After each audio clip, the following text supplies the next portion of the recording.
Есбол мырза бас бапкерлік қызметке кіріскелі жатыр екенсіз. Қасым-Жомарт Кемелұлының мен атымды айтып тұрып, біздің таеквондо спортын айтып тұрып шақырған, енді елге қызмет ет деп түсіндім. Тунис, Египет құрамаларының шақыртуларынан бас тартқаныңызды білеміз. Бұл кезде бір 2 есе 3 есе қуанатын ек, біздің көк туымыз желбіресе. Білуімше араларыңызда кикілжің болған екен. Шектен де шығып кеткен кезіміз болды, оны мойындау керекпіз. Сол шектен шыққанның кесірі қазір маған Есболға да тиіп отыр. Өкініш болғаннан кейін алдарыңызға келіп отыр. Сымбат апа екеуміздің арамызда болған нәрсені біреулер жаңағыдай пайдаланып отыр. Бұл баланың өміріне кедергі келтірдім. Бұл ата-аналардың өздеріне қарсы, немесе балдарына қарсы ешқандай неған жоқ. Біз өзіміз жұмысымызды жасадық. Өзіңіз бір арандатудың құрбанымын деп айта аласыз ба? Мен Есбол Тунисті олимпиадада орын алып, бұның қуанышын көргенде көзіме жас алды. Меніңше ата-аналар, бапкерлер және федерацияның бірігіп жаңағыдай жұмыс істегені дұрыс шешім сияқты. Балаң спортқа бейім бе? Араласатын жерде аралас, араласпайтын жерде араласпау керек екен. Мен соны түсіндім. Қандай да бір спорттық жағынан бір өзім қолдау керек болса, мен кез келген қазақтың баласын қолдауға, үйретуге, көтеруге дайынмын.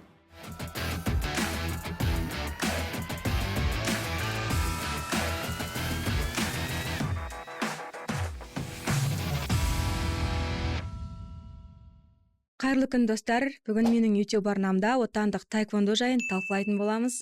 Және бүгін менде қонақта 2024 жылдың қорытындысы бойынша әлемнің үздік бапкері атанған Есбол Сұлтанов.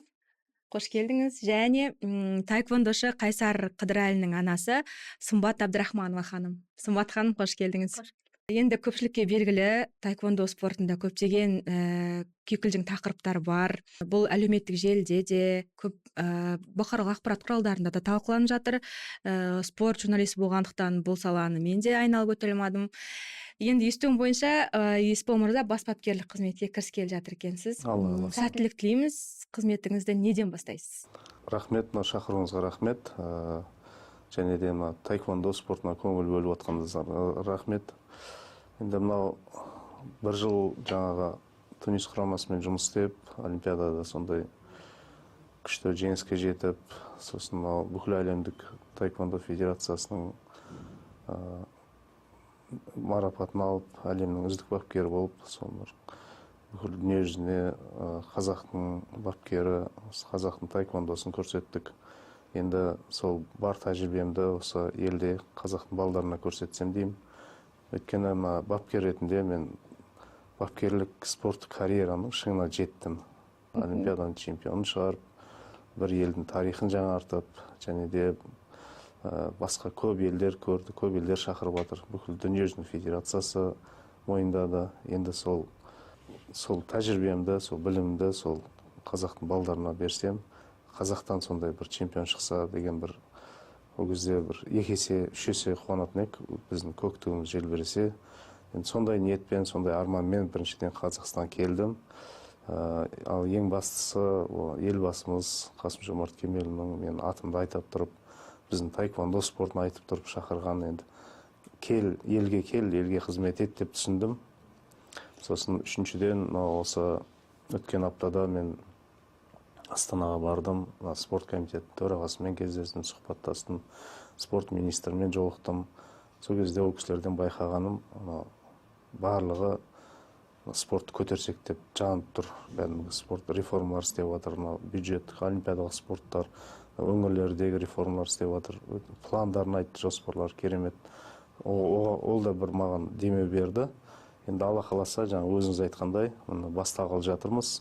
Жоспарлар өте көп, резерв дайындау, қазіргі ұлттық құраманың дайындығын көтеру, халықаралық тәжірибелер алмасу, бірінші кезекте спортшыларымыздың психологиялық дайындықтарын арттыру, өзіне сенімдіктерін көбейту, және де осы сыртта халықаралық деңгейде жүрген кезде көрген тәжірибелерімді жаңа бір методикаларда енгізу болып ойлаймын. Басты мақсатыңыз, Басты мақсат. Түсінікті. Жалпы сіздің осы Тунис, Египет құрамаларының шақыртуларынан бас тартқаныңызды білеміз. Енді оны өзіңіз айтып отырсыз, ол елге қызмет арманыңыз болғандықтан, өте жақсы. Енді осы мәселе біз енді өкінішке қарай команда әлі де сақтала қойған жоқ, өйткені біраз уақыт бас бапкер жүріп қалды ұлттық құрама. Енді осы аралықта көптеген сізге де қатысты неше түрлі ақпарлар жарияланды әлеуметтік желі бұқаралық ақпарат құралдарында. Соның бүгін бір нүктесін қойсақ деген ойдамын.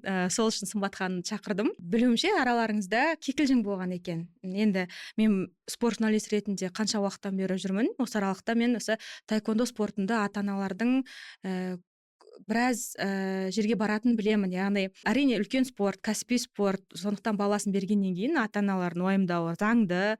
Бұл бүкіл әлемде бар тәжірибе, атақты спортшылардың ата-аналары тіпті бапкерлік құрамға да кіріп жатады. Енді ол ата-аналардың уайымы орынды деп ойлаймын, бірақ өзім бақылап жүрсем бір шектен шығып кетіп жатқан жағдайлар да бар сияқты. Әсіресе сіздердің араңыздағы кикілжің, Сымбат ханым мен Есбол мырза. Қазір Есбол мырзаны қатысты сол пікір көп айтылатындықтан анықтап алғым келіп тұр. Екеуіңіздің араларыңызда бапкер мен ата-ана ретінде қандай жағдай орын алды және қазір қандай қарым-қатынастасыздар? Шақырғаныңызға рахмет. Енді мен балам 2003 жылғы, енді қазір взрослый дейді, үлкендер Ересектер құрамасында. несінде осы спортқа ол екінші сыныпта 7 жасынан келген. Таеквондоны өзі таңдады. Онда да басқа спорттың түрін емес, осы таеквондоны таңдағаннан кейін негізі бұл спортқа әжесі, менің анам себепкер. Нағашы әжесі. Мен вообще спортқа деген ол кезде нем жоқ болатын. Сөйтіп нағашы әжесі 2 сыныптан бастап біз ол кезде Қарасай ауданы Қаскелеңнің ар жағында село Шалқар деген ауылда тұратынбыз. Сол жерден Қаскелеңге апасы өзі тасып жүрді. Немересін тасып жүрді, осы спортқа берді. Енді бізге бұл спорт ол кезде қызық емес еді. Не екенде білмейміз. Әйтеуір орын алса қуанамыз, бала жыласа жарайды деп, ұтылып қалса жарайды дейміз, алдап қоямыз. Ол кезде бала. Сөйтіп 2014-те әжесі аяқ асты ауырды, 5 ай ауырды, анам дүниеден өтті.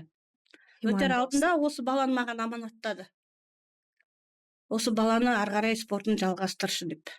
Мен шын айтсам, әжесі барда бір-екі рет жарысқа барған шығармын енді. Кейін барып көрмеппін, жарыс дегеннің не екенін. Әйтеуір әжесі өзі жүреді. Таңнан кешке дейін сол баланың артында не керек, не нетеді бәрін. Біз жұмысқа кетемін, жұмыстан келемін, әйтеуір арасында бір барасың деп заставлять еткенде баратмын. Оның өзінде де мамамның несі арқылы. 2014-те сөз бердім, бірақ анам қайтыс болып кетеді деп ойламаппын. 3 ұйықтасам түсіме кірмейді, анам кетеді деп сап-сау былайында ауырды, жүрді, тұрды. Бір мезетте, бір аптаның несінде көлемінде бұл дүниеден кетті. Енді мойнымда аманат қалды. Үлкен аманат, шешемнің аманаты, өзім әкесіз өстім де, осы шешем мені бір ұл бір қызбыз жеткізді. Содан осы аманатына қиянат жасамайын деп осы спортқа мен кірістім. Тренермен тығыз байланыста болдым. Оша анам секілді не қылды. Бір күндері спортты қоямыз дегенде кез болды. Енді бұл спорт болғаннан кейін мен басында түсінбейді екем. Бала өскеннен кейін, үлкейгеннен кейін спортта неше түрлі жаттар болды ол. Бақталас та болды, неде болды. Әр нәрсені аяқтан шалу да болды, бәрі болды. Не нәрсені түсінбегеннен кейін, басыңнан өтпегеннен кейін не қылмайсың. Кейін осы спортты қояйыншы деген кезімде болды. Құрсыншы, осы таеквондосы бір бітпейтін жыр болды, бітпейтін не болды, қояйықшы өзі дедім. Сол кезде анам түсіме кірді. Анам түсіме кірді, маған сөйлемейді. Бірақ анамды көремде, негізі анам қайтқалы бері бір 2-ақ рет түсіме кірген, өмір түсіме кіріп көрмеген. Сөйтіп, анам түсіме кіргеннен кейін қой дедім. Балам да сағы сынған кез болды, өзім де сағым сынған кез болды. Сол кезде қой дедім, мен неге қоям? Значит, мен анам ренжулі дедім де, мен осы спортқа кірістім. Енді жәнегі ата-ананың сұрағың орынды, ата-ананың артық кететінде кезіміз бар. Өйткені біз пендешілігіміз басым болып тұрады ғой бұндайда. Көп нәрсені түсінбейміз. Қазір адам айтады ғой, ештен кеш жақсы дейді. Кезінде түсінбеген мен, шын айтайын. Оны не Есбол да біледі, бүкіл таеквондоның мені танымайтын тренер, танымайтын не жоқ, даже министерствоның өзі таниды.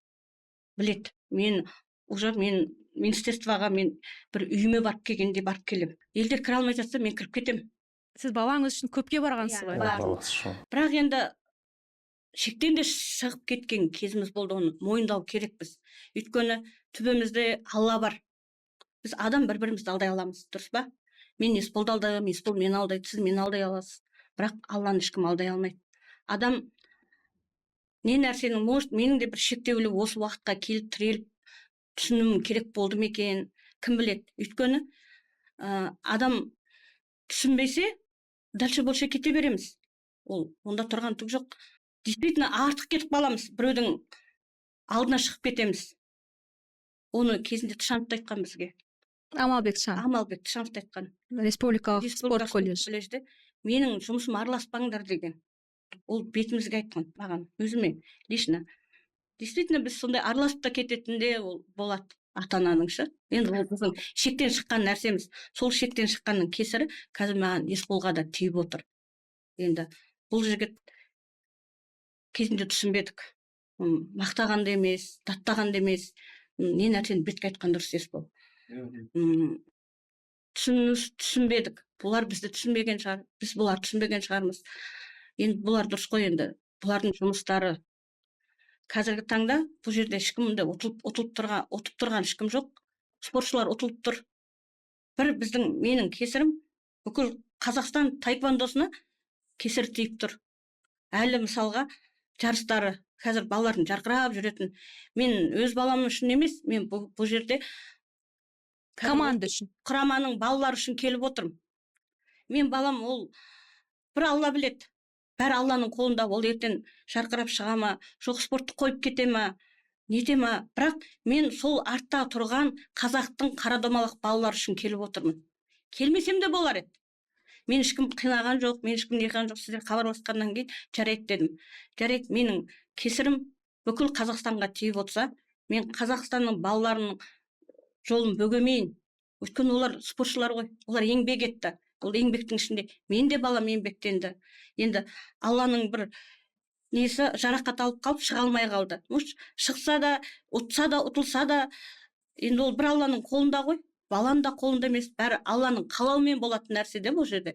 Ал енді бұл жерде ана балалардың еңбегі жоққа кетпесін. Неге біздің қазақтың спорты ақсамау керек. Қазір мен уже таэквондоға беріліп алдық қой, енді бізге басқа вид ұнамайды. Енді бұл кім Тунисті неткенде, Есбол шыққанда мен Есболға болеть еттім. Өйткені қазақтың жігіті шығып жатыр. Біз енді қанымыз қазақ қой. Бірақ өкініш болмады ма? Өкініш болды. Болғаннан кейін алдарыңызға келіп отырмын. Енді бұл баланың менің кесірімнен бұл бала қазір ұлттық құрамада жүретін бала ғой. Неге ол Тунисқа кетеді? Жаман жақсы болсын, өзіміздің қазақ өзімізде болсыншы. Біз қазақ бір-бірімізге жауласпауымыз керек. Негізгі түсінік бойынша біз бір-бірімізге дос болсын. Біз жауласқанның арқасында біз қазір ыдырап кетіп жатырмыз. Содан спортымыз ақсап жатыр. Неге біздің спортта жарқырап бір спортшы жарқырап шықпасқа? Кеше 2 бала барды. Мен 2 баланы да дұрыс танымайды екем. Бірақ Самирхунды білем, Батырханды білмейді екен. Жас бала, 17-тегі жас бала, семейдік екен. Мен өзім Шығыс Қазақстан өскемендікімін. Ойбай, мынау жерлесім ғой дедім, әне. Бірақ мен Самирхун мен Батырханға болеть еттім. Бірақ енді олар болмай қалды. Сіз осы Есбол мырза екеуіңіз араңызда болған кикілжіңнен өзіңіздің бір қателік жібергеніңіз немесе өзіңіздің бір қай кезде түсіндіңіз бұл жағдайда сіз өзіңіздің дұрыс емес екеніңізді? Енді өзіңіз айтып тұрсыз, сондықтан айтып жатырмын. Енді бұл жағдайда мен Есбол Тунисті олимпиадада орын алып, бұның қуанышын көргенде көзіме жас алдым. Мына баланың жолын мен неттім ау. Өйткені Алла қараш, бұл балаға қандай қара күйе жақтық енді. Действительно жақтық. Бұны жерден алдық, жерден алып, лақтырып, ойымызға келгенді істедік. Пендешілікпен. Тіл ғой мына, тіліміз. Осыған бір күш бар ма? Не итермеледі олай жауласуға, мықты бір беттеріңіз ашылып кетуге не себеп болды? Енді оған себеп айта алмаймын да. Енді бұл жерде мен қосып кетейін. Біздің таэквондо спорты өте әдемі спорт, зрелищный жаңа. Сондықтан кішкене балалар көп келеді, ата-аналар келеді. Ол ата-аналарға алғыс айтамыз. Таэквондо спортына дамуына, популяризация дейді ғой. Үгіт насихат. Қатысушылар саны өте көп. бірақ кейбір тренерлер осы ата-аналардың көпшілігін пайдаланып соларда жаңағы кейбір жақсы тренерлер бар, ата-анасын дұрыс жаққа активизировать етеді, жаңағыдай балдарды қолдауға, жаңағы мероприятие ұйымдастыруға. Кейбір тренерлер болады, енді кішкене ата-аналар басқа өзінің жаңағы целінде бір конкуренттеріне қарсы пайдаланып, былайша айтқан кезде дезинформация береді, жаңағы балаңызды кішкене қиянат істеді, анауындай мындай дегенге Ата-аналар сеніп қалады. ата-ана енді бала үшін, бізде бәріміз ата-анамыз ғой, балаң үшін бәріне дайын болып тұрасыз, жаңағыдай сеніп қалады. Содан кішкене сондай бір қозғалыс басым болып кетті. Ол жерде қазір жаңа Сымбат апай айтып отыр, мен жайлы айтып отыр, негізі ол жерде алдыңғы бас бапкер болды Нұрсұлтан Мамаев, оның алдында бас бапкер болды федерация жұмыстар. Біраз адамдарға жаңағы сол ата-аналар өздері де көбісі көп хабардан білмейді, ол адамды лично да білмеуі мүмкін, бірақ ана өзінің бапкеріне сенген соң соны айтып отқан рас екен, шынымен сондай болып отыр екен деп, соны жаңағыдай арамдушылыққа түсіп қалады. Негізі мен көп ата-аналарды білемін, жаңағыдай басында сол бапкермен қатты не қылып, сол бапкердің айтқанын істеп жүрді, кейіннен көбісі жаңағы дұрыс емес екен, негізі информация дұрыс келмегенін сезінеді, көреді, немесе клубын ауыстырады, немесе басқа бапкерге болады. Ең өкініштісі спорттан көңілі қалып, баласын алып кетіп қалады. Ең өкінішті нәрсе осы. Сол жақсы емес. Түсінікті.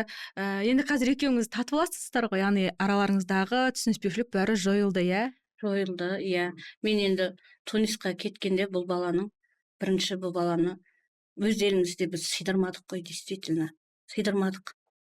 Ал енді Алла тағаланың құдіреті күштілігі соншалықты Тунисте жарқырап шыға келді. Сонда ойландым, Алланың, біз қателесеміз, иә, пендеміз, иә, пендешілігіміз басым, бірақ Алланың қалауы ғой ол. Алла қалап тұр бұл баланы. Неге өз жеріне біз жүргізбедік? Неге біз осындайға бардық? Неге біз қатыгез болдық? Неге біз осындайға неттік? Действительно, менің балама бұл бала бір теңке істеген де жоқ. Бірақ неге мен осы неттім? Өзіңіз бір арандатудың құрбанымын деп айта аласыз ба? Енді оны да айталам, мойындаймын. Мен кішкене сөзге еріп те кеттім. Кішкене емес, даже көп те еріп кеттім. Алды-артымды таразыламадым. Адам таразылап білу керек екен. Бірақ енді мұндай үлкен жақсылық келетін кезде бұл балада сынақ болды. Кім болсын, менде болсын, бұлда болсын, сізде болсын, бір үлкен жақсылықтың алдына сынақ келеді екен. Сол сынақты жеңе білу керек екенбіз. Біз соған мен бұл баланың өміріне кедергі келтірдім. Действительно, үлкен кедергі келтірдім. Ал бұл баланың алдында Алла тағалана жақта өз елінде сыйдырмағаннан кейін ана жақта барда жарқырап жұлдызы жанды. Ол да бір Алланың қалауы. Мейлі артынан жаман айтсын, жақсы айтсын, ол Тунисте ол нетпеді, еңбек сіңбеді емес. Ол Алла солай бұған жақсылық. Міне, ол бізге бір ескерту деп мен өзіме білдім. Көрдің ба? Әлі де кеш емес, естен кеш жақсы. Сен ол балада, сенің действительно бұл бала мен балама бір қолын тидіріп, не сенің балаң сондай деп айтып көрмеген. Мен бұл баланың артынан бірақ өзім түстім. Арандатылып, басын істемей кеткені рас. Оны мойындаймын. Мен осы жерге мойындау үшін келдім. Бұны мақтау үшін емес, бұны не үшін емес, шындықты айту үшін келдім. Ол шындықты айтпаған, ертең мен балам спортты қойып кете ме, мен білмеймін. Может, қойып кетеді. Мен бұл баланың алдында кінәлі болмайын, ертең бұл дүниеде кезікпесек те, ол дүниеде кезігеміз, бәріміздің кезігетін, баратын мәңгілік өміріміз. Bir күндікпен өмір сүрмейін. Қателігімді мойындайын деп келіп отыр. Түсінікті. Халықтың алдында мойында десе де мойындаймын. Өйткені шынын айтайық, бұл бала мен балама дым да істеген жоқ. Бірақ бір өршіп кетті. Өршіп кеттік. Бір өшпенділік, бір не. Бірақ алдымнан келіп, осы уақытқа дейін сіз деп. Сол кикілжіңнің кезінде, сол жерде мен өзім жүгірдім бұған. Өзім жүгірдім. Бұл қолымды алды. Мен оны үлкен дауға шығардым. Түсінікті. Енді жаңа қазір ара қатынастарыңыз қандай? Иә, соны сұрайын дегенмін. Қазір қандай татуластыңыз? Иә, өткенде мен Тунистан алғаш келдім, алғаш Қазақстан чемпионаты болды. Осы Үшқоңырда Сымбат апайды көрдім, барып амандасып. Енді бұрыннан танимыз, жаңа Қайсарды да танимын, өте еңбекқор бала. еңбекқор, жақсы жарыстарда да жақсы результат беріп жүр. Алла қаласа алда да әлі чемпион болады деймін. Енді қазір Сымбат апаймен татуымыз, енді Аллаға шүкір бәрін түсініп жатыр, бірақ Алла қаласа енді басқа түсінбей жүрген ата-аналар да мен ойлаймын түсініп көңілін баланың результатына, баланың жұмысына, бапкер баламен қалай жұмыс істеп жатыр, сол процесске бөледі деп ойлаймын. Мен осынша мысалы көп жыл болды Сымбат апаймен кісілерді кішкене арандатты, дезинформация берді, не қылды, бірақ мен жақтан ешқандай бір қарсы әрекет, жамандау немесе бұл ата-аналардың өздеріне қарсы немесе балдарына қарсы ешқандай неған жоқ. Біз өзіміз жұмысымызды жасадық. Өйткені біліп тұрық та, ата-аналарда кінә жоқ. Оларда жаңағыдай арандатып отыр, айдап салып отыр. Сізге енді осындай форматта сұхбат өткізіп жатқаным себебі сол таэквондоның спецификасы сондай болып тұр. Ата-аналармен жаңағы Сымбат апай айтты, министерство бүкіл бәрі даже біліп тұр. Беске таниды. Беске біліп тұр. Таэквондо десе, осындай әңгімелер бар екен, не бар екен. Сол үшін осы жерде соны анық отырып, бәрін қалай екенін айтып, не болғанын, қалай болғанын. Мәселен басын ашып дегендей, сол қазір осы Сымбат апай екеуміздің арамызда болған нәрсені біреулер жаңағыдай пайдаланып отыр. Осындай болып, сондай болып тұрып, мен соны қазір апайдың өзінен естіп отыр, қандай екен, негіз қандай екен. Мен де өз жағымнан айтам, Сымбат апай, сізге рахмет, осындай ашық бәрін айтып жатқаныңызға, бұрынғы болған нәрселер сізге немесе сол бұрынғы болған ата-аналарға, немесе қазірде жүрген ата-аналарға менде ешқандай өкпе жоқ, ешқандай кінәламаймын. Керісінше балдарына жеңіс тілеймін, спорттық карьераларында сәттілік тілеймін. Оған қоса, егер мен жақтан бір көмек керек болса, мен жақтан бір ақыл кеңес, тәжірибем бөлісу, немесе қандай да бір спорттық жағынан бір өзім қолдау керек болса, мен кез келген қазақтың баласын қолдауға, үйретуге, көтеруге дайынмын. Керемет. Енді менде мынадай сұрақ пайда болып тұр.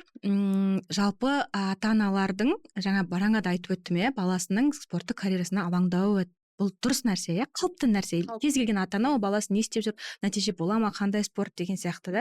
Бірақ енді осы ата-аналардың шектен тыс шығуынан жаңағы кедергілер келіп жатыр, команда әлі дайындала алмай жатыр, оның бәрін естіп біліп отырмыз, Жалпы осы ата-аналар сіздер осындай шу көтергенде, осындай жаңағы қайта министрлікке барып, не болмаса қандай әділдік талап еттіңіздер, сіздердің мақсаттарыңыз не болды? Әлде қандай да бір жаңағы айтқандай өзге де бір пиғылдар болды ма? Ол кезде бізде таэквондода, федерацияда көп нәрсе, федерация көп нәрсені қолға алмады. Біз федерацияға көңіліміз толмады. Федерациядан біз барамыз, хат жазамыз, жауабы жоқ, жауапсыз қалады. Ол кезде Бұл шамамен қай жылдар? 2017-тен бастап қой енді. Енді қазір Аллаға шүкір, қазір бәрі президент Ауысты жақында. Осы неден кейін, олимпиададан кейін, сол кезде осы қазіргі министр ол кезде төраға болып отырған. Сол кезде ол біз барған кезде осы олимпиададан кейін осы мен федерацияны қолға аламын деп айтқан. Ербол Мырза болсын төраға болған. Мен сол кезде барғанда мен өзім сол алла бұйыртып осы олимпиададан кейін бүкіл спортты қолға аламын деді. Кейін ол кісі өзі қазір министр болып көтеріліп кетті. Спортты қолға алып жатыр. Бүкіл федерацияны кетірді. Қазір жаңа құрама келді. Енді ашық жұмыс болып жатыр. Енді жақсы ғой енді. Біз даже хатымызға ответ ала алмайтынбыз.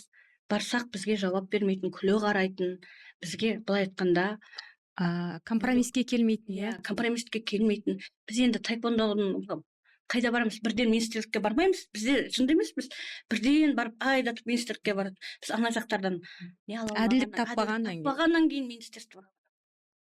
Ал біз олар министрліктен аналар тұрғанда, федерациямыз тұрғанда, неге біз бірден министрлікке? Мен балам тем более РКС-та оқыды. Қазір 3-ші курсты бітірді, жоғарғы оқуға түсті. Бірақ сол кезде біз Алматы бізге қарамайды. Бұл бүкіл министрлікке қарайтын болғаннан кейін федерацияға айтамыз, федерацияның мандымды жауап алмаймыз. біз мүмкін федерация сол кезде федерация біздің жауабымызға сұрағымызға жауап беріп мәселені шешіп берсе, біз министерствоға да бармаймыз. Кімге жақсы Астанаға қайта бара берген? Өз ақшаңызға. Өз ақшаңмен жексұрын болып бара берген. Әйтеуір Абдрахманова деп. Уже олар менің атымды да, фамилиямды да, отчествома дейін біледі. Туысқандарыңыз да танып алған шығар. Астанаға барсам туысқандарым бәрі айтады, әй сен осы министерствоға сен бір жұмысқа кіріп алсай дейді. Пол жусаң да кіріп алшы осының ішіне деп маған былай айтқанда прикол ұстайды да. Өйткені мен жиі бардым. Өйткені көңіліміз федерацияға толмады. Қазір енді мен енді федерацияның қазір ешқандай несін білмеймін, бірақ енді Құдайға шүкір қазір ашық болып жатыр дейді ғой, бәрі жақсы. Сол жақтан шешіліп жатса, ол мынандай үлкен дауға ұласпайтын еді. Енді қазір сіз ата-ана ретінде қазіргі жаңа құрамнан, жаңа бапкерлерден не күтесіз? Қандай ойыңыз, талабыңыз бар? Енді бұрын көп сұрағың жауапсыз қалыпты, иә? Енді қазір балаңыз мүмкін кәсіби түрде спорт жалғастырмас, бірақ сіз ата-ана ретінде осы спорттың басы-қасында жүрсіз ғой. Сіз не күтесіз енді жаңа құрамнан? Енді жүргенде бұл бала үлкейді ғой. Үлкейді. Енді үлкейгенде балада намыстанады ғой. Сен жүре бермейсің ғой. Баламыз осы 22-ге келеді олым. Қатарық үйленіп алған. Мама дейді, енді араласпа дейді. Араласпаймын дедім. Бәрі әділ болса, мен араласпаймын. Дұрыс қой. Кезінде әділдік істеп, осы балаларымыздың осы дәрежеге жету үшін деп федерацияның мысалға басшыларына талай жүгіндік. Ал ендігі қазіргі неде құрамада енді мен өз балама не тілесем, бүкіл балаларға соны тілеймін. Қазіргі басшыларға айтатын, осы дау болмау үшін баламен де, ата-анамен де жиі қатынаста болса, бұндайға ұласпайды. Бұл жерде өзің және айтып кеткендей, баланың несіне біздің балалар кішкентай болды ғой. Кәмелетке толмаған кезінен бастап бұлар спортта жүрді, жарыстарға шықты. Біз енді баламызды болды, еті сенікі, сүйегі менікі демейміз ғой. Дегеннің өзінде де баланың ішіне араласатынымыз кейбір жарыстарда әділетсіздік көп болды. Соған көңілімізді күйінеміз. Балаң жылап келеді, балаң настроение түсіп келеді. Енді әркім әлпештеп отырған баласын қас-қабағына қарайсың ғой. Ешкім баласын біреуге беріп, мә саған не істесең оны істе демейді ғой. Өйткені баланың да әке-шешесі бар, сұрауы бар, біз бармыз мысалға. Құдайға шүкір тіріміз, тірі кезінде баламыз неге жылатамыз дейміз. Сол үшін біз бұл мәселені не қылғанбыз, федерациядан бастадық. Енді ол әр нәрсені, әр битта федерация бар ғой. Федерация шеше алмаған, министерствоға кеттік. Солай болды. Сол кезде Мырзабосынов өзі айтқан, осы федерацияның бәрін өзім қадағалаймын, қолға аламын деп. Балаңыз үшін әділдік іздеп жүргеніңіз, осы федерациямен, құрамамен, басқа да тұлғалармен осындай кикілжіңге түскеніңіз сіздің спорт жолыңыздың нәтижесіне әсер етті ма? Әсер етті, өте көп әсер етті. Ол әсер етті, оны кеш түсіндім. Ол бүкіл ата-аналарға да айтатын, көрсе, тыңдасын, мейлі мені не десе о десін. Әй, мына өзі бүлдірбап, өзі нетіп отыр ғой десе де, не десе де о десін. Бірақ баланың спортқа бердің ба балаңды? Балаң спортқа бейім ба? Араласатын жерде аралас, араласпайтын жерде араласпау керек екен. Мен соны түсіндім. Балаға әсері өте көп болды. Өз балама өзім кедергі жасаған кезім болды. Менің кесірімнен балама кедергілер көп болды. Балам соның өзінде де енді Алла тағала қайсар деп тегін қоймаған шығар, қайсарлығымен шықты, шынын айтайын. Бірақ анасы ретінде менің нем көп тиді. Енді оңай емес қой, мысалға бір жаттықтырушы жарысқа барып атады, екі жақты екінші өзі шәкірт тәрбиелеп, даян қалып шығып атады, жарыстарда, әлемдік жарыстарда Қазақстан намысын қорғап жатады, енді ал екінші тарапта сот болып атады, ата-аналар бір-бірін сотқа беріп, бір-бірімен айқасып, оның бәрі де әсер етеді ғой адамға. Өйткені ол спорт, ол тренерден үлкен нәтиже күтіп отыр, оларға қойылған міндеттемелер бар. Осы тұрғыдан енді ата-аналар шектен шықпаған дұрыс шығар, бірақ сіздерді араласпа демеймін бәріне. Бірақ әр нәрсенің өзінің мөлшерімен болған, Дұрыс айтасың. Бұл сөзің орынды да айтқан. Әр нәрсенің мөлшері болу керек екен. Ол негізі ата-аналарға шектен шықпа деп айту керек екен. Оны шектен шықпаңдар. Баланың болашағын ойлаңдар. Балаларыңа, өз балаңа өзің кедергі жасама деп айтатын адам керек екен. Ол менің де уақытым келді ма, білмеймін енді. Маған да о дүниеде анам, болды есің жидеді ме екен, білмеймін енді. Бір үлкен күш мені есімді жиғызды. Не күш екен, может, алла да маған ескерту жасап жатыр ма білмеймін. Бірақ енді қатты шектен шыққан кезім болды. Осы орайда Есбол мырза айтып өтсеңіз, сіз Тунис құрамасын жаттықтырдыңыз, иә? Қыздар құрамасында, ерлер құрамасында олимпиада чемпионы, олимпиаданың дуын көрдіңіз бас бапкер ретінде, Қазақстандікі болмаса да. Сізде осы Тунис құрамасы, шетелдік команданың атмосферасы қандай болды? Ояқта бапкерлердің қандай міндеттемелер қойылды? Сізге осындай ата-аналар тарапынан кедергілер болды ма, немесе басқа да бір бапкерлер мүмкін жеке шәкіртін командаға кіргізген, жеке жаттықтырушылардың бір түсініспеушілік ондай жағдайлар орын алды ма? Жалпы Тунис таеквондо спорт сүйер қауым дейік қой, ол жақта таеквондо енді өте жаңағыдай жақсы дамыған спорт. Сондықтан мен бірінші барған кезде Қазақстан қандай ел, даже Қазақстан атын да білмейді. Пакистан деді, Өзбекстан деді кейбір. Қазақстан десе шетел солай ойлайды. Өкінішті. Әлемдік деңгейде де біздің таеквондо ондай деңгейде емес. Корея, Иран сияқты. Сондықтан Қазақстан бапкері келгенде сындар қатты болды. Неге алып келіп отыр? Қандай елдікі болды, қандай бапкер, осындай қатты сындар болды, жаңағы не деді. Бірақ қандай профессиональный сындар екен да ол жақта. Кәсіби, аналитика істеп, сол сындар болды. Сосын бірінші гран-приге бардық бір айдан кейін. Гран-приде 2 алтын алды. Тунис құрамасы бүкіл әлем бойынша командалық бірінші орын алып кетті. Ондай алтын болған емес, ол тарихи. Бір алтын болған емес, ол жерде 2 алтын болды. Сон бұл алдыңғы бапкерлердің солардың еңбегі, солардың результаты деп жақсы деп ары істей бердік. Бірақ сындар орында да енді. Бір айда ондай нәтиже қиын негізі. Бірақ енді жаңа Сымбат апай айтқандай Аллах тағала беріп тұр. Біз ниеттендік, жұмысымыз істеп жатырмық. 4-5 айдан кейін не болды? Лицензиялық турнир болды. Париж олимпиадасына. Париж олимпиадасында бүкіл Африка елдері келді. 50 шақты ел болды. Сол жерде біз толық 4 лицензия алдық. Сол кезде уже жаңағы сын, профессиональный сын айтатындар сол жерде мойындады, жұмыс жақсы істелген, балдарда өзгеріс бар, бір изюминкалар пайда болған. Балдармен де сұхбаттасады, олар балдар жиі барады, жаңағы студияға сұхбат береді, бәрі айқын көрінді. Сондықтан ол жақта да ондай әлеуметтік желіде сындар, жазбалар болып жатады. Ол жерде жаңағы президент федерация официально жауап беріп жатады сол сындарға. Ол жерде сондай процесс, өте ашықтық бар да. Ашықтық, сондай бар. Енді бізде жаңа федерация келді деп айтып жатыр қой. Қазақстан жаңа федерациясы толық құрамда келді. Қазір енді жаңа президентпен де сөйлестім. Өте кәдімгі осы таеквондоны көтерсем деп құлшынып тұр. Проектлерін бәрін көрсетті. Мен риза болдым. Барлық жағдайды жасаймыз, құрамаға болсын, ішкі жарыстарға, төрешілік, бәрі деңгейді көтереміз деп барын қолдаймыз, тек нәтиже болса болды деп сондай не қылып жатыр.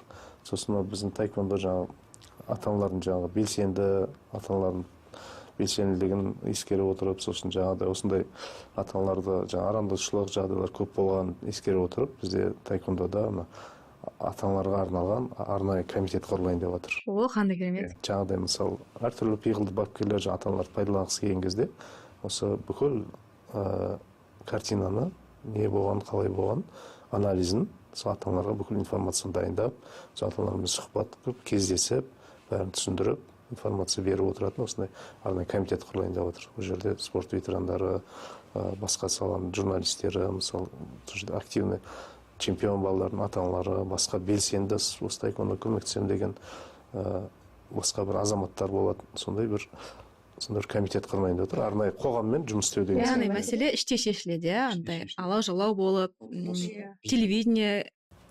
Президенттің осы идея маған өте қатты ұнады. Өзі де әрдайым жаңа Сымбат апай айтқандай, өзі де кездесуге, телефонға жауап беріп, кездескен сұраққа толық жауап беріп отырады. Оған қосымша осындай бір комитет құрайын деп отыр. Арнайы чтоб қоғамда жаңа болған сұрақтар, мысалы Қазақстан өңір көп, әртүрлі облыстар, алыс облыстар, оның ішінде клубтар бар, өте көп қой.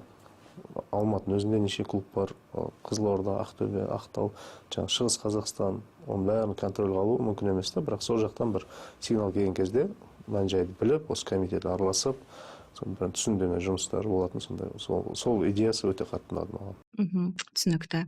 Енді команданы жасақтайсыз бұйырса, алда ақпан айында жарыстарға қатыса аласыздар ма? Енді осы қаңтар айынан жоспарлағанбыз бастап кетуді, бірақ енді қазір енді кішкене жаңағы министерствода да кішкене нелер болып тұр. Келесі алла қаласа алда бәрін бастау керекпіз. Енді оны да түсінуге болады. Министерствода қазір өзіңіз байқағандай, жаңағы министріміз Ербол Қуантайұлы үлкен ауқымды проекттер жоспарлап отыр. Жаңағы қаржыландыру, аумақта спорт басқармасының басшыларын енгізу, система жүйені жалпы неғып отқан соң, ол жерде көп жұмыстар болып отыр. Бір жағынан содан да кішкене осы енді бастауымыз содан себеп болып тұр. Екінші жағы жаңағыдай бір кейбір тренерлердің осындай бір әрекеттері кішкене шум көтеріп неғып отыр. Бірақ алдағы уақытта ертең бастаған кезде осы бірінші оқу жаттығу жиындарын бастаймыз. Енді мына бірінші турниріміз Fujairah Open деп ойлап жатқанбыз, Біріккен Араб Эмираттарында. Дәстүрлі турнир, жылда осы маусымда ашатын турнир. Маусымда ашады, және де бүкіл дүние жүзінің алпауыттары келеді, мықты елдер. Бірақ оған біз қазір уақытта дайындалып үлгере алмаймыз. Наурыз айынан алла қаласа уже халықаралық жарыстарға балдарды бабында қылып, нәтижемен келетіндей қылып, сол дайындап алып барамыз. Әрине мына Fujairahға да баруға болады, үш апта дайындалып, бірақ Балалар қазір әлі дайын емес болады. қалпына келе қоймаған шығар. Тек қатысады да, қатысып ұтылған соң балдар жаңағы стресс моралін алады, өзіне деген сенімдігі тағы да төмендеп кетеді. Сол үшін балдар үлкен сынға барғанда бар жағынан дайын болып бару керек. Түсінікті. Енді осы жерде мен өзім де ойымды айтып кеткім келіп отыр. Осы Есбол Сұлтанов бас бапкер болсын деп еліміздің президентіне шейін осындай маман неге шетелде жүр деп айтса да, енді міне ұзақ уақыттан бері федерацияда команда әлі жасақталмай жатыр да. Сонымен ойладым, енді бұл жерде жеке басты бір жек көрініштер тұрған шығар да. Мен ойлаймын, бұл мәселені қоя тұрып, ұлттық команданың мүддесін жоғары қою керек деп. Одан бөлек, енді соншалықты енді Есбол мырзамен бас араздықтары бар шығар мүмкін кейбір адамдардың. Бірақ енді командада 2 олимпиадалық цикл бойы кореялық маман отырды, оның алдында да біз қанша олимпиадада, Бейжің олимпиадасынан кейін біз мүлде бір олимпиада ойындарына медаль алмағанбыз. Мен өзім ойлаймын да, 2 олимпиадалық цикл бойы да ешқандай олимпиададан медаль бермей кореялық бапкер қызмет етті ғой. Ендеше неге өзіміздің мамандарға мүмкіндік бермейміз, неге аяқтан шаламыз, неге көмектеспеске, неге бірігіп шығармасқа олимпиада чемпионын. Мен талай жыл спорт журналисті болып жүрсем де, осы таэквондодағыдай белсенді ата-аналарды көрмедім. Bir жағынан бұл қуантады ата-аналардың спортқа қызығушылығының жоғарылығы. Екінші жағынан енді кейде осындай бір кедергілер де тиіп жатыр. Мысалға қазір Париж олимпиадасы қанша? 5 ай болды ма аяқталғанына? 5 айда біз енді жинақтап жатырмыз команданы. Сондықтан меніңше ата-аналар, бапкерлер және федерацияның бірігіп жаңағыдай жұмыс істегені дұрыс шешім сияқты. Бұл жерде енді сұрақ дұрыс қой, біз сол әділеттік іздеп өзіміздің неге қазақ болмасқа деп сол корейсің деп жолықпады ғой бізге. Даже корейсті де бір кореялық маманның өзін біз соңғы бір келгенде бір ата-ана еткенде қаппыз. Бізді менсінбей тұрды.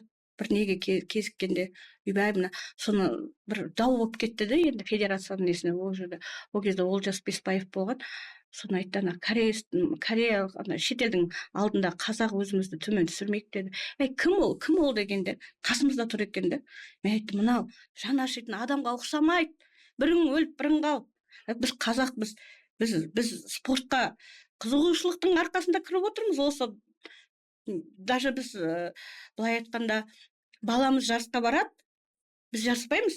Бірақ соның шашбауын көтеріп, баланың шашбауын көтеріп, баламыздың тілеуін тілеп жүріп, біз ол спортқа кіріп кеттік ата-аналарша. Енді министрдің өзіне дейін айтты, бүкіл не айтты бізге. Сіздердей белсенді ата-ана көрмедік, басқа битте бар дейді, оларда да таза емес дейді, оларда шулайды дейді, бірақ сіздер не қылмайды екенсіздер дейді. Біз сол кезде қайтпайды екенсіздер дейді. Мәселе қайтпағанда біз біреуді алып, біреуді жамандау емес, өйткені біреуге қиянат жасасаң алдыңа келеді. Ол өмір бумеранг қой, бумеранг. Мен бір емес 2 ұл өсіріп отырмын. Мен ұлдарымның ең бірінші болашағын алаңдаймын, балалар. Менің өзіме келмесе де баламның алды қиындық болып жатса, қай ата-анаға жақсы. Мен баламды өзім маңдайыңнан қақтырмай, тұмсықтыға шоқтырмай, қанатымның астына алып жүрген балам ертең қиналып жатса, маған ол жақсы ма? Мен де кәртейем, мен де балам өседі, мен де балам ер азамат болады, ертең бір жерге қызметке тұрар. Кім біледі, онда бір бағы бар, Алла тағала бәріне бақ береді ғой, бермейді емес, соны біз бағалай білмей қаламыз да кейде. Пендешілік, өзімізге өзіміз кедергі жасаймыз. Сол кореецті, даже бізді сол кореец маман бізді менсінбей күліп қарап тұрды. Ал не істейсіңдер деп. Ол өзінікін істетті, кетті. Біздің спорт ақсады. Кореецтер көтеріліп жатыр. Дұрыс қой? Шетелдік мамандар көтеріліп жатыр. А біздің қазағымыз жүрміз, бір-бірімізді түрткілеп жүрміз. Ал бірақ результат жоқ. Енді қазір жаңа Есбол айтып жатыр, ата-анамен жұмыс істейтін, өзі президентіміз шығып жатыр. Мен президенттің әлі түрін де көрген жоқпын, тек қана сайттан несін түрін көрдім, суретін көрдім. Былай әлі кезіккен де жоқ мысалға. Бірақ ол мына кісінің идеясы жақсы. Сонда ғана бұл үлкен дауға ұласпайды. Сонда ғана ішкі дүние іште қалады. Сол жерде шешілсе, біз де мынандай елге танымал болып кетпес едік. Бір жағынан не аласың? Бүйтіп бізге қандай жақсы ат қойды дейсің. Ай, скандальный деп бізге сондай қойды атымыз. Олар скандальный. Сондай ата-аналар олар дейді. Біз бізді көрсе бір жау көргенде көреді. Бізді жау көргенде көрді. Біз келе жатсақ, бір жау келе жатқандай, бір қасқырдың терісін жамылып алғандай. Вроде бәріміз бірдей киінеміз, бірдей жүреміз, ешкімге барасап тиіспейміз, бірақ бізді жау көрді.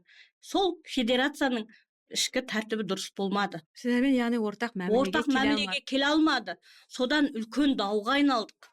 Мынау лаулап ақырын келе жатқан нәрсені өздері өшіріп, реттеп қойса, сол жерде шешілетін болғанда, бұндай бізде үлкен дауға кетпес едік.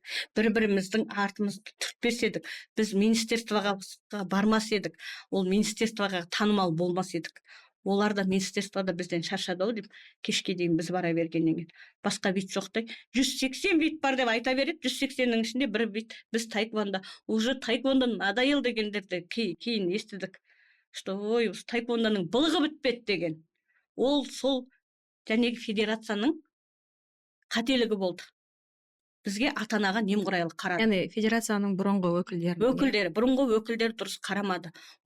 Біз бұрынғы өкілдерін уже қай жаққа барады, соны аңдып жүріп артына жүгіретін болдық.